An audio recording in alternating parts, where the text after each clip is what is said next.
त हजुरहरु देख्न सक्नुहुन्छ यो मैले लगभग 8-9 महिना नै कति 6-7 महिना जति भयो हैन।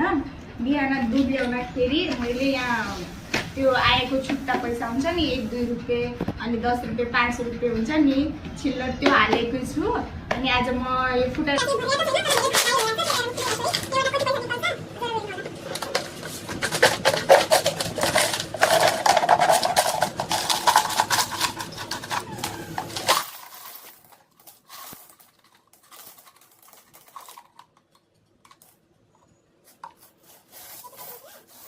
काउन्ट गरेर हेर्छु कति भएको छ भनेर हैन।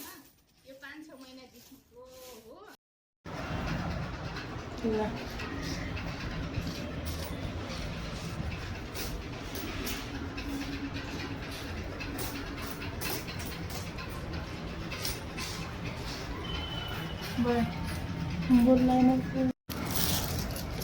सो गाइस अब हमने पैसा पूरा जम्मा करके साथ से हो गया।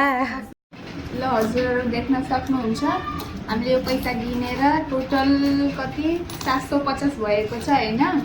हजुरहरु देख्न सक्नुहुन्छ सानो सानो बचत पनि यति हुने रहेछ भन्ने थाहै थिएन हैन। 1-2 रुपैयाँ त यताउता जान्छ हराइहाल्छ थाहै हुँदैन। त्यही भएर हजुरहरु पनि यसरी गुल्लक ल्याउने अनि गुल्लकमा 1-2 रुपैयाँ देख्यो भने यताउता ठ्याक्क हाल्ने अनि बचत हुन्छ।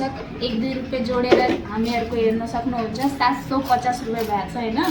अब यसले हामी के गर्छौं भनेर अर्को भिडियो आउँछ।